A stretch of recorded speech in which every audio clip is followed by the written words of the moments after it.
Au mois de mars dernier a débuté ce qu'on peut désormais nommer comme étant le premier confinement de cette année 2020. À ce moment-là, j'animais tous les mardis soirs depuis janvier un atelier théâtre à l'EDT 91, avec un groupe d'amateurs particulièrement dévoués et particulièrement attachants. Xavier Brière, le directeur de l'école, m'avait donné carte blanche quant au contenu de cet atelier du soir, et j'avais choisi de travailler sur l'auteur autrichien Arthur Schnitzler. Dans le groupe, personne ne connaissait cet auteur. C'est pourquoi je leur avais proposé de le découvrir progressivement au travers de ses romans et nouvelles, de son journal, de son autobiographie et de ses aphorismes, à dose homéopathique et en parallèle d'exercices d'improvisation au plateau. Mais en mars, nous n'avions pas encore abordé les pièces qui étaient au programme de l'atelier, à savoir Le chemin solitaire et Terre étrangère, dans lesquels j'avais choisi une grande scène collective et quelques petits dialogues et monologues à leur distribuer pour monter une petite forme d'une heure qui aurait été l'aboutissement de l'atelier. Je rêvais d'un petit spectacle où tout le sérieux de Schnitzler aurait été pris dans des situations décalées, inspirées des spectacles de Christoph Marthaler. Je rêvais de formes anachroniques et désinvoltes, de corps électriques et passionnés comme chez Pina Bausch. Je rêvais d'interprètes complètement sincères, au plus près d'eux-mêmes, presque naïfs. Et je voulais mettre en valeur la richesse qu'offraient leurs différences générationnelles. Mais en pratique, je me battais un petit peu contre une tendance à fabriquer et à composer, entraînée par leur fort désir de théâtralité, influencée aussi peut-être parfois par des conceptions un peu surannées de ce que doit être l'interprétation d'un texte. Au tout début du premier confinement, le groupe a spontanément pris les devants et mis en place une continuité du travail en distanciel, comme on dit. Donc nous nous retrouvions tous les mardis soirs, confinés et isolés, chacun chez soi, mais ensemble tout de même devant nos écrans d'ordinateur. De façon inattendue, ces rendez-vous hebdomadaires nous ont rapprochés. Et je pense, avec le recul, qu'il s'agissait davantage d'entretenir un lien social que de travailler concrètement. D'ailleurs, techniquement, cette expérience a vite eu ses limites et je dois avouer que je n'ai toujours pas trouvé le mode d'emploi pour faire du théâtre collectivement sur Internet. Nos tentatives de travailler des textes de cette façon ont créé plus de frustration qu'autre chose. Mais nous avons continué à nous connecter tous les mardis soirs, motivant ceux qui avaient décroché, prenant des nouvelles les uns des autres, et nous échangions sur nos lectures, les films que nous avions vus, etc. Ma fille, âgée de 18 mois à ce moment-là, faisait parfois irruption pour saluer joyeusement ses drôles de trombines, contribuant à me rendre plus familière auprès de mes élèves. Et puis, il m'est apparu, au bout d'un mois, je dirais, que Schnitzler n'était pas vraiment un compagnon de confinement idéal, n'étant, disons-le pour résumer, pas du style à remonter le moral.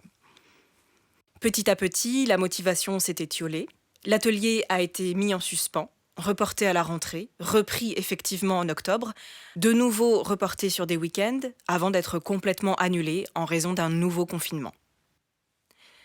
Une citation de Schnitzler vient ici commenter presque sur mesure cet historique regrettable. J'entame de nombreux projets, mais je ne termine rien. En général, l'achèvement m'intéresse rarement. Il faut croire que, par nature, j'en ai très vite terminé avec les choses.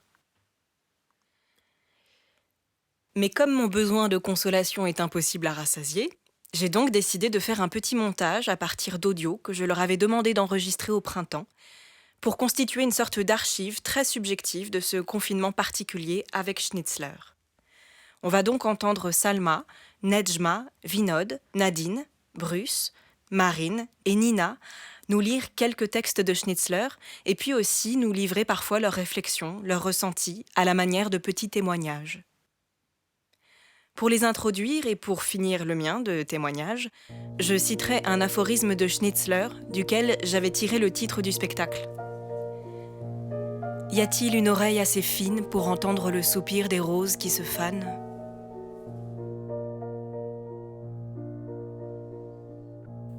Lors du confinement, pendant plusieurs semaines, ma lecture principale a été Schnitzler, ce qui m'a plu.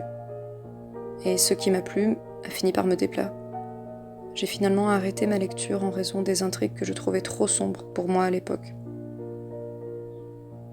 J'aimerais maintenant lire un extrait de Vienne au crépuscule, qui fait écho à ce que le confinement a pu créer chez les uns et les autres, et en tout cas Un extrait qui me parle plus personnellement, cette quête de soi sans se perdre.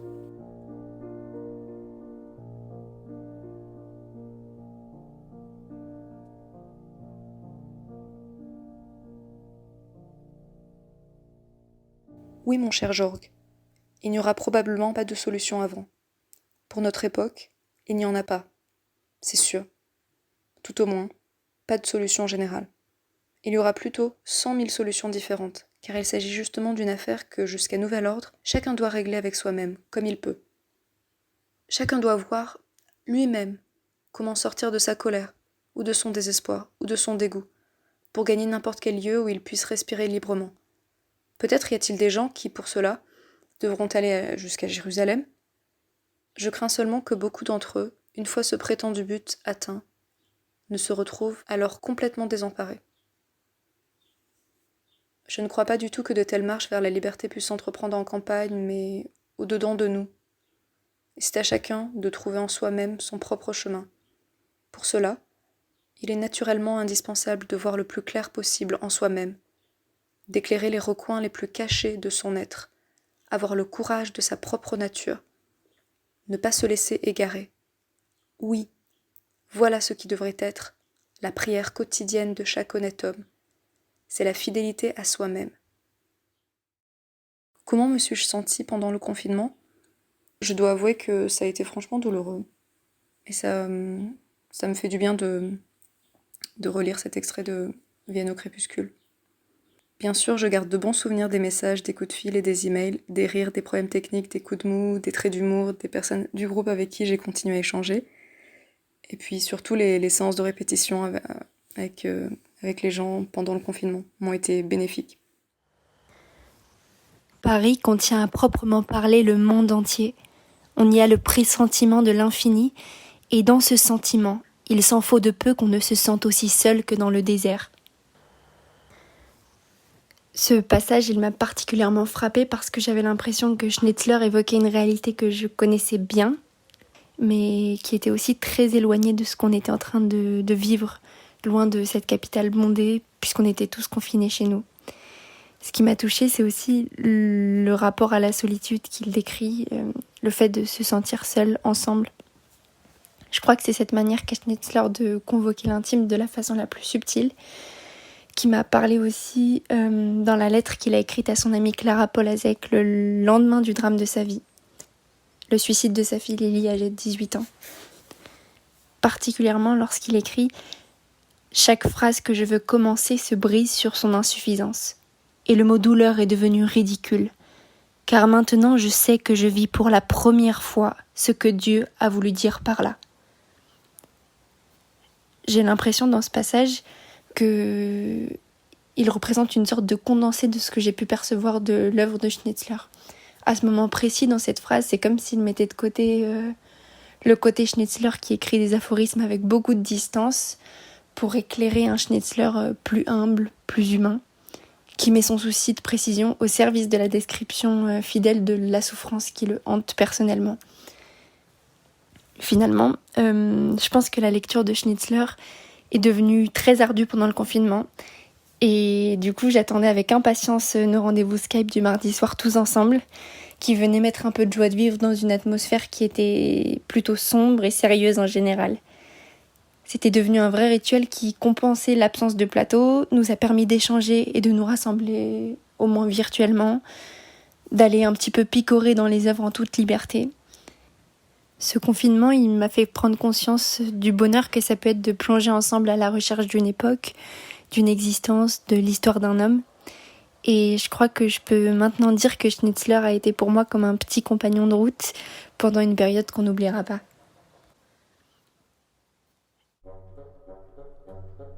Où est donc mon manteau ? Mais je l'ai déjà mis, je m'en suis même pas rendu compte. Qui donc m'a aidé ? Ah, c'est lui là. Il faut que je lui donne une pièce. Voilà. Mais qu'est-ce que tout ça veut dire ? Est-ce que ça s'est réellement passé ? Est-ce que quelqu'un m'a réellement parlé comme ça ? Est-ce que quelqu'un m'a réellement dit « jeune imbécile » ? Et je ne l'ai pas mis en pièces sur le champ ? Mais c'est que je ne pouvais pas. Il avait une de ces poignes de fer. Et moi, j'étais comme cloué sur place. Non, il faut que j'aie eu perdu l'esprit. Sans quoi j'aurais de l'autre main. Mais là, il aurait tiré mon sabre et il l'aurait brisé. Et ça en aurait été fini. Tout aurait été fini. Et après, quand il est parti, c'était trop tard. Je ne pouvais tout de même pas lui enfoncer mon sabre dans le dos. Quoi ? Je suis déjà dans la rue ? Mais comment donc est-ce que je suis sorti ? Je deviens complètement fou.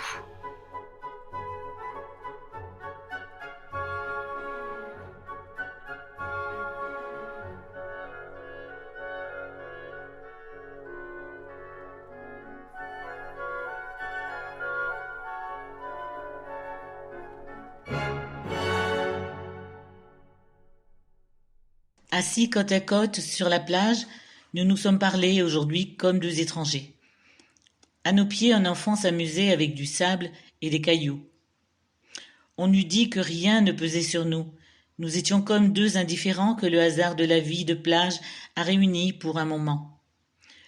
Nous avons parlé du temps, des environs, des personnes qui se trouvaient là, et aussi de musique et de quelques livres nouvellement parus. D'être assis à côté d'elle ne me semblait pas désagréable, mais lorsqu'elle se leva pour s'en aller, cela me fut soudain insupportable. J'aurais voulu lui crier « Laisse-moi quelque chose au moins !» mais elle n'aurait même pas compris. Et en y réfléchissant, je sais que je ne pouvais pas m'attendre à autre chose. L'amabilité qu'elle avait déployée lors de notre première rencontre ici n'était due sans doute qu'à la surprise, à la joie peut-être aussi de retrouver un vieil ami loin de chez elle. Je vais te raconter, oublie qu'il s'agit de ta mère. Écoute-moi comme si je te racontais l'histoire de deux inconnus et tu comprendras tout. Nous avions décidé de partir ensemble. Notre plan était clair, nous avions tout prévu. Une voiture était commandée, elle devait nous attendre un peu à l'écart du village. Le soir, nous nous sommes dit au revoir, nous savions qu'à l'aube, nous allions nous retrouver et ne plus jamais nous quitter. Il n'en fut pas ainsi. Après cet ultime au revoir qui ne devait durer qu'une nuit, je regagnai mon auberge. Je préparais mes bagages et soudain, je pris pour la première fois conscience de ce qui s'était passé et de ce qui allait arriver. Ce fut comme si brusquement je m'éveillais. Devant la fenêtre, grande ouverte dans le silence de cette nuit, je compris que ma vie tout entière allait se jouer dans quelques heures. Et je commençais à frissonner. Et je voyais la route par laquelle j'étais arrivé. Elle s'en allait dans la campagne, elle escaladait les collines qui cachaient l'horizon et elle se perdait dans les lointains, comme à l'infini, à la rencontre de 1000 autres routes invisibles, inconnues, qu'à cet instant précis je pouvais encore choisir. Un peu comme si derrière ces collines l'aventure m'attendait. Moi seul. La vie s'offrait à moi, cette vie-là aucune autre. Et pour en jouir tout à fait, pour obéir à mon destin, j'avais besoin de mon entière liberté. Rien ne devait peser sur moi. Je m'étonnais presque d'avoir failli sacrifier ma souveraineté, l'insouciance de ma jeunesse. Pourquoi au juste ? Pour une passion qui, malgré toute sa beauté, malgré toute son ardeur, ressemblait à tant d'autres, et comme toutes les autres, devrait bien s'éteindre. C'était comme si je le vivais déjà. Je le sentais profondément en cet instant. Cela m'effrayait, en même temps je voyais bien que j'allais trahir un être qui s'était donné à moi de toute son âme. Mais tout me sembla préférable, pour moi et pour elle également. Mes scrupules ne résistaient pas au désir immense que j'avais de vivre sans attache, sans entrave. Ma décision était prise, inutile donc d'attendre le matin. Les étoiles étaient dans le ciel, j'étais déjà parti. En effet, mon acte peut être considéré comme une fuite. Une fuite, oui, improvisée, lâche sans doute comme n'importe quelle fuite, avec la crainte d'être poursuivi et avec la joie de s'être libéré. Je ne te cache rien, tu es jeune, il se peut que tu me comprennes mieux que je ne me comprends moi-même aujourd'hui. Je n'éprouvais aucun remords, je ne regrettais rien, j'étais seulement ivre de liberté. Dès le premier soir, j'étais loin, incroyablement loin. Cette femme qui avait dû tellement souffrir à son réveil, son image s'estompait déjà, je ne me souvenais même plus de sa voix, elle n'était plus qu'une ombre parmi les ombres du passé. Je ne cherche ni à m'excuser ni à me justifier. Je te dis simplement la vérité, il faut que tu l'entendes. C'était ta mère et c'est moi qui l'ai abandonnée. Je te dis plus, la période qui a suivi ces événements, je m'en souviens comme de la plus lumineuse qui m'a été donnée de vivre. Jamais, ni avant ni après, je me suis senti aussi jeune, aussi libre. Jamais je n'ai eu l'esprit aussi clair, jamais je n'ai été aussi assuré de mes dons, jamais je n'ai été aussi heureux qu'à ce moment-là.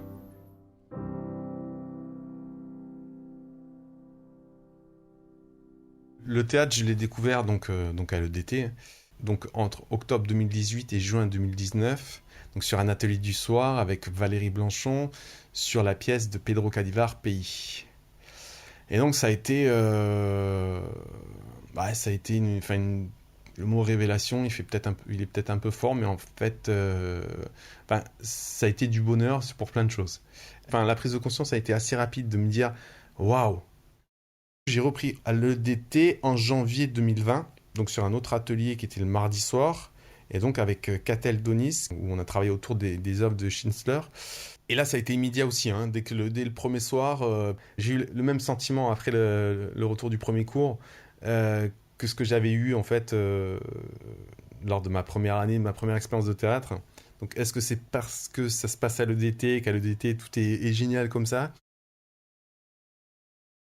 Pourquoi j'avais choisi telle partie du chemin solitaire de Schnitzler ? C'est qu'on a l'annonce de Julian, qui lui donc est un peintre un peu sur le déclin, enfin donc qui est déjà âgé, et qui annonce en fait à Félix, qui a tout juste 20 ans, qu'il est son fils biologique. C'est la force, je trouve, de Schnitzler par rapport à ça, c'était de libérer la conscience de quelqu'un qui s'est comporté lâchement. Schnitzler explique qu'est-ce qui a justifié le mécanisme de la lâcheté du personnage de Julian. Même sur des choses inacceptables, il est possible de mettre des mots, il est possible d'expliquer en fait comment les choses se passent. Expliquer, ça ne veut pas dire légitimer. Brusquement, Florestan fit demi-tour et reprit son chemin. Il entendit un bref ricanement derrière lui et eut envie de provoquer le personnage, mais il sentit que son cœur battait bizarrement comme il l'avait fait en une précédente occasion, 12 ou 14 ans plus tôt. Un jour, on avait frappé particulièrement fort à sa porte, alors qu'il était en compagnie d'une charmante personne qui ne se lassait pas de caqueter sur la jalousie de son fiancé. À vrai dire, ce n'était que le facteur qui avait frappé d'une façon aussi menaçante. Et voilà que son cœur se remettait à battre exactement comme il l'avait fait ce jour-là. « Qu'est-ce que cela veut dire ?» se demanda-t-il, et il remarqua que ses genoux tremblaient légèrement. « Serais-je lâche ? C'est ridicule, se rassura-t-il. Pourquoi irais-je affronter un étudiant pris de boisson, moi, un homme de 35 ans, médecin établi, marié et père d'un enfant ? Une provocation en règle. Des témoins, un duel, et sans doute à la suite de cette stupide rencontre, écopée d'une balafre au bras qui m'empêchera de remplir mes obligations professionnelles. Il s'était battu 3 fois au sabre, avait même voulu se battre au pistolet, et ce n'était pas sa faute si le duel avait été évité. Et sa profession ? Le danger rôdait partout, en permanence, seulement on n'y pensait pas. Tiens, quand cet enfant dyslexique lui avait toussé au visage, voilà 3 ou 4 jours. Après tout, c'était beaucoup plus dangereux qu'un petit assaut au sabre, et pourtant, il n'y avait pu repenser. S'il lui arrivait de retrouver cet étudiant sur son chemin, il pourrait toujours régler l'affaire. Le code de l'honneur ne l'obligeait nullement à prendre au sérieux une rencontre stupide à minuit avec un étudiant, alors qu'il allait d'un malade à l'autre pour remplir son office de médecin. Et la nouvelle rêvée, j'ai bien aimé parce que c'est un personnage solitaire qui est dans ses pensées et ça allait très très bien avec cette espèce d'atmosphère qu'on a eue dans le confinement, de solitude, de se retrouver un petit peu seul face à nos pensées, faire un peu un point sur notre vie, être avec nous dans vraiment dans notre intimité la plus profonde, puisque étant en manque d'activité et dans l'obligation de ne pas pouvoir sortir comme on voulait, il y avait cette relation à nous-mêmes qui était un peu plus intense que d'habitude et que j'ai retrouvée complètement dans la nouvelle rêvée. Concernant le confinement, il a été difficile parce que je crois que l'être humain est profondément un animal social et qu'on n'est pas fait pour vivre chacun de notre coin sans communiquer, sans communier. Et ça a été assez flagrant durant ce confinement, ce sentiment qu'on a tous eu d'avoir envie de se retrouver. Et moi, je l'ai ressenti aussi très fort, surtout vivant seule dans mon appartement. Je l'ai ressenti d'autant plus ce besoin d'être avec les autres et d'être en communion. C'est ça le théâtre pour moi, c'est vraiment découvrir l'univers d'un auteur évidemment, mais c'est aussi le rapport à l'autre et le rapport à une communauté finalement. Ça me conforte dans l'idée que c'est quelque chose qui est important dans ma vie et que j'ai besoin d'avoir pour être dans le lien avec l'autre et aussi pour être plus en lien avec moi-même et avec la conscience de qui je suis et de mon corps. Un jour, toi et moi, nous avons vu un tableau au musée du Belvédère. J'y pense souvent. Il y avait un pré, des chevaliers et des dames, un bois aussi, et des vignes, une auberge, des garçons et des filles qui dansaient. Une ville, une grande ville, avec des églises, des ponts, des donjons. Des soldats marchaient sur les ponts. Un bateau passait sur l'eau. On apercevait une colline au loin et un château sur cette colline. Encore plus au loin, des montagnes. Les nuages au-dessus de la montagne, la brume au-dessus du pré, et sur la ville, un rayon de soleil. À l'horizon, un orage se forme et menace le château. La cime des montagnes est couverte de neige, de glace. Chaque fois que devant moi l'on prononçait ces mots, le vaste monde, chaque fois que je les lisais, je voyais ce tableau. J'ai choisi cet extrait parce que le tableau, il se construit devant moi, mot après mot, et d'un coup, je me retrouve à Vienne, au musée du Belvédère, en train de l'observer, de le regarder. J'ai aussi choisi cet extrait pour le personnage de Johanna, parce que c'est le personnage auquel je me suis le plus attachée de toutes les lectures que j'ai pu faire de Schnitzler. Je n'ai pas bien vécu le confinement, je ne l'ai pas mal vécu non plus. En fait, je l'ai traversé. J'ai été obligée. Et ça a mis ma vie en parenthèse pendant quelques mois. Ça l'a beaucoup modifié. C'était un peu un retour au départ, parce que je suis revenue vivre chez mes parents, parce que j'ai perdu mon emploi et mon appartement. Donc c'était vraiment un retour au point de départ. Mais au moins j'ai encore tous mes proches. Je crois que le théâtre, ça a été le plus compliqué, parce que avant le confinement, la caméra, elle ne faisait pas du tout partie du théâtre auquel je crois. Et là, j'ai été obligée de l'intégrer dans mon quotidien, pour le théâtre, mais aussi pour le contact humain.